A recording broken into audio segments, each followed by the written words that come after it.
وكذلك أنزلنا إليك الكتاب فالذين آتيناهم الكتاب يؤمنون به ومن هؤلاء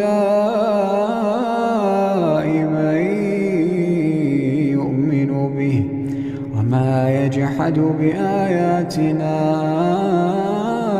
إلا الكافرون وما كنت تتلو من قبله من كتاب ولا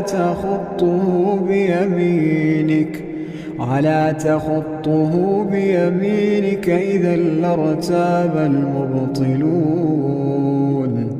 بل هو آيات بينات في صدور الذين أوتوا العلم